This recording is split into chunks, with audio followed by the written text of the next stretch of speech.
안녕하십니까. 뉴질랜드 위클리 이번 주 순서 시작합니다. 뉴질랜드의 전 총리를 지낸 존 키경이 ANZ 은행의 회장으로 임명됐습니다. 존 키경은 내년부터 뉴질랜드 최대 은행인 ANZ의 회장직을 맡게 됩니다. 존 키경은 지난 9월 1일부터 에어 뉴질랜드의 이사직을 맡아왔습니다. 한편 현 ANZ의 존 저지 회장은 내년 1월 사임할 것으로 알려졌습니다. 뉴질랜드와 호주 등지를 책임지고 있는 ANZ 그룹의 데이비드 곤스키는 존 저지 현 회장이 그동안 ANZ의 뉴질랜드 비즈니스를 크게 바꾸어 놓았다고 말했습니다. 곤스키는 지난 2012년 내셔널뱅크와 ANZ가 합병해 비즈니스가 획기적으로 성장했다고 말하고 ANZ 뉴질랜드는 주택 용자와 저축, 크레디트 카드, 키위세이버, 디지털 서비스 면에서 가장 큰 시장 점유율을 보이고 있다고 전했습니다. 그는 또 존 키경은 국제적인 경험이 풍부하고 아시아 태평양 지역에서 뉴질랜드 회사들의 무역량이 크게 늘어나고 있어 존 키경의 역할도 그만큼 커질 것이라고 말했습니다.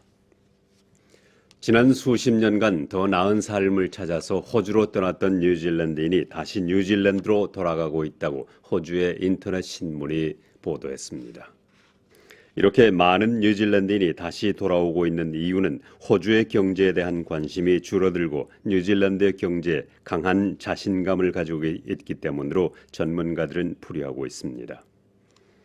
호주에 살고 있는 뉴질랜드인은 50만 명이 넘는 것으로 알려지고 있는데 이는 호주의 경제가 많은 성장을 하던 지난 25년 사이에 뉴질랜드를 떠난 사람들입니다. 한편 최근에는 해외로 떠났던 뉴질랜드인뿐만 아니라 전 세계에서 많은 사람들이 뉴질랜드로 들어오고 있습니다. 작년 한 해 동안 뉴질랜드에 들어온 순수 장기 체류자는 7만 명을 넘어섰습니다. 특이한 현상은 많은 호주인들이 뉴질랜드로 이민해 오고 있다는 것인데 지난 2006년에는 1,600명이던 호주인들이 작년에는 3,500명을 기록했습니다. 이렇게 뉴질랜드를 찾는 사람들이 많은 것은 뉴질랜드의 정치가 안정돼 있고 호주에서 뉴질랜드인이 고등교육이나 정부 혜택을 제대로 받지 못하는 것도 이유 중 하나로 꼽히고 있습니다. 오클랜드 지역의 해변과 야외 식사 공간이 곧 금연구역으로 지정될 것 같습니다. 오클랜드 의회가 금연 조치를 강화하자 암협회로부터 환영을 받고 있는 이러한 조치는 오는 11월부터 시행됩니다. 새로운 금연 정책에는 도심 지역, 공공 해변 그리고 야외 식사 공간 등지에 금연 표시가 됩니다. 또 오클랜드 의회에서 임차하는 공간과 오클랜드 의회가 자금을 조달해 하는 행사장에도 역시 금연 조치가 취해집니다. 암협회 오클랜드 노슬랜드 지역 최고 책임자인 존 루프는 이러한 움직임은 매우 의미 있는 진전이라며 환영했습니다. 그는 또 이러한 금연 조치로 나타나는 즉각적인 효과는 공기가 맑아지고 야외에서 식사를 하는 사람들이 더 깨끗하고 쾌적한 분위기를 즐길 수 있게 되는 것이라고 말했습니다. 오클랜드 의회는 오는 2025년까지 시내 전역에서 담배를 피우지 못하도록 하자는 기본 정책을 가지고 있습니다. 스파크가 지난 화요일 글로벌 와이파이로부터 취약하다는 통보를 받았다고 발표하자 인터넷 사용자들은 인터넷 보안을 강화해 줄 것을 요구하고 있습니다. 크랙이라고 불리는 이 결함은 해커들이 와이파이 트래픽을 도청할 수 있는 것으로 알려졌습니다. 그러나 스파크는 아직까지 인터넷 사용자들이 영향을 받지는 않았지만 수정 작업을 하고 있다고 밝혔습니다. 한편 뉴질랜드 정부가 운영하는 컴퓨터 비상 대응팀은 뉴질랜드인들이 안전하게 와이파이를 사용할 수 있도록 하는 방법을 발표했습니다. 와이파이의 안전한 사용 방법으로는 모든 소프트웨어와 컴퓨터 장비는 자동으로 업데이트되도록 할 것과 가능하면 와이파이 네트워크를 이용하지 말고 인터넷 케이블에 연결해 사용할 것, 크레디트 카드와 파스워드 등은 URL이 HTTPS로 시작되는 것인가를 확인할 것, 와이파이를 사용하지 않을 때는 전원을 꺼놓을 것과 TV에는 될 수 있는 대로 인터넷을 연결하지 말 것 등입니다. 뉴질랜드 이민부는 오클랜드의 대규모 사설학교의 영수증 허위 발급이나 오해 소지가 있는 영수증 발급에 대해서 조사 중인 것으로 알려졌습니다. 퀸 스트리트에 위치한 ICA (International College of Auckland는 실제보다 더 많은 액수의 수업료 영수증을 발행했습니다. 예를 들어 학생은 실제로 $4,000를 지불했는데 영수증에는 $6,000로 표기되어 있다는 것입니다. 그 후 이 학교는 학생들에게 코스가 끝날 때까지 남은 수업료 일부를 내도록 하겠다는 사인을 하도록 한 것으로 알려졌습니다. 이 사실을 밝히는 뉴질랜드 자격인증기관인 NZQA는 이는 매우 심각한 이민법 위반이라고 말하고 만약 영수증에 잘못된 내용이나 허위 사실이 발견되면 새로운 학생 비자는 발급되지 않을 것이라고 경고했습니다. ICA는 600여 명의 학생들이 다니고 있는데 이 학교는 이미 논문 표절과 학생들의 영어 작문 등에도 문제가 있는 것으로 알려졌습니다. ICA는 자발적으로 비즈니스 코스의 4개 과정을 피수했고 이 과정에 등록된 80명의 학생들은 다른 학교에서 다시 공부하고 있는 것으로 밝혀졌습니다. 필고프 오클랜드 시장은 런던을 방문하고 교통시설이 어떻게 디자인되고 어떤 식으로 운영되고 있는가를 살피고 있습니다. 고프 시장은 이번 방문에서 공적 사적 파트너십과 연결해 런던의 교통 혼잡 문제를 어떻게 풀어가는가를 협의했습니다. 고프 시장은 현지 시간으로 지난 월요일과 화요일 런던을 방문하고 파리에서 열리는 시장회의에서 전 뉴욕 시장을 지낸 마이클 블룸버그와도 만나게 됩니다.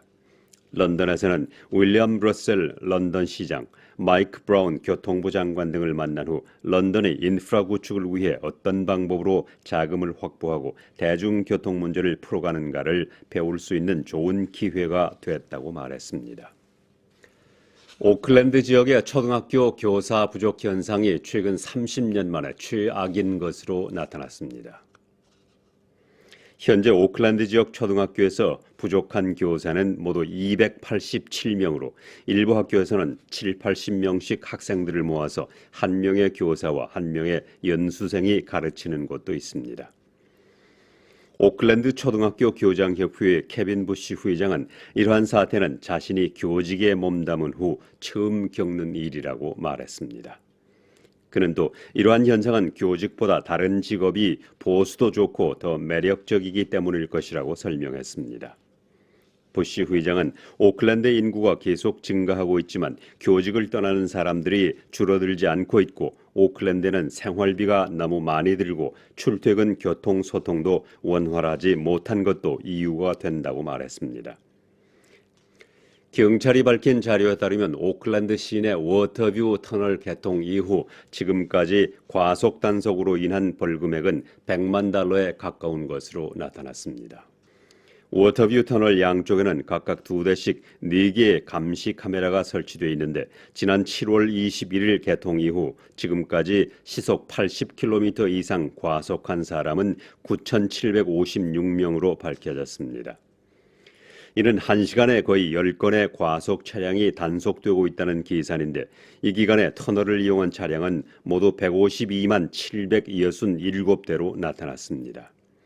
또 이 기간에 과속 단속으로 인한 벌금액은 $94만 8,220지만 경찰은 과속 단속이 돈을 벌기 위한 수단은 아니라고 말했습니다. 경찰은 과속 단속으로 받은 벌금은 경찰이 받는 것이 아니라 전부 정부 기금으로 들어간다고 밝혔습니다. 경찰은 또 과속 단속 카메라가 교통사고를 20%가량 줄여주기 때문에 카메라 설치가 효과가 있다고 말했습니다. 뉴질랜드 의무부는 작년 피지 정부가 마크 램스든 뉴질랜드 고등판무관을 출국시키겠다는 위협에 대해서 굳게 입을 다물고 있습니다. 이에 대해 마크 램스든 뉴질랜드 고등판무관은 아무런 언급도 하지 않고 있는데 피지의 네이어 전 의무장관은 램스든 고등판무관을 투옥시켜야 한다고 발언한 바 있습니다. 피지의 바이니마라마가 군사 쿠데타를 일으킨 후 뉴질랜드가 피지의 내정에 간섭하고 사법부를 침범했다는 이유로 지난 3년간 뉴질랜드 외교관들을 추방한 바 있습니다. 한편 작년 이후 뉴질랜드와 피지는 긍정적이고 생산적인 관계를 유지하고 있다고 정부 보고서가 나왔습니다. 마이클 폴러 전 피지 외교관은 이에 대해서 현재 상황을 더 악화시키지 않는 것이 중요하다고 말했습니다. 뉴질랜드인들은 북한의 공격으로부터 안전하다고 생각하는 사람들이 많지만 전문가들은 실제로는 그렇지 않을 수 있다는 주장을 하고 있습니다.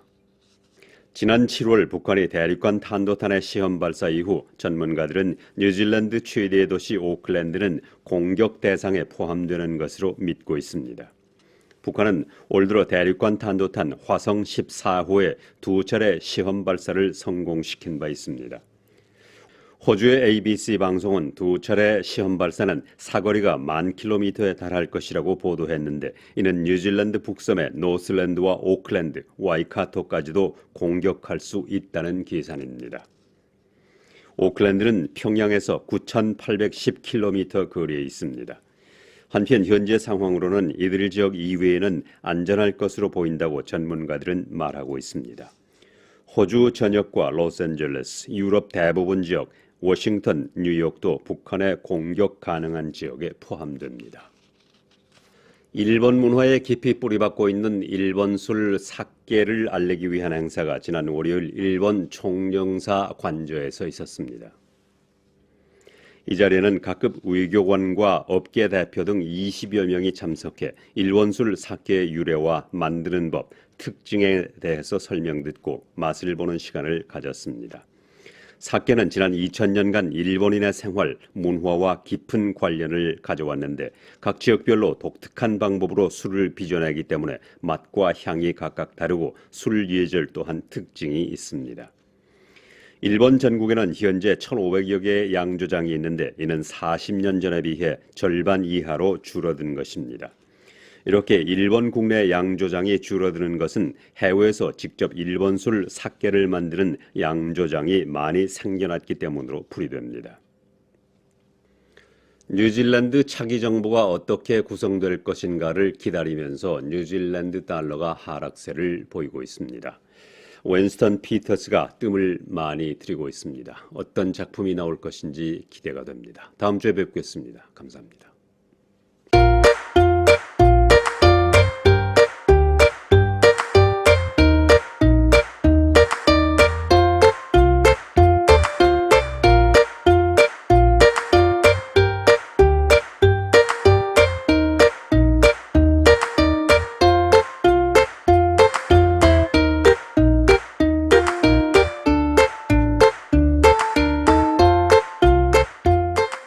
We are extremely excited to have an exhibition of Korean ceramics coming all the way from Korea to Howick, and it will be on display from the 2nd of November to the 2nd of December. We also are extremely thrilled to have some of the artists come and demonstrate their talents on Friday the 3rd of November. We hope you are able to attend.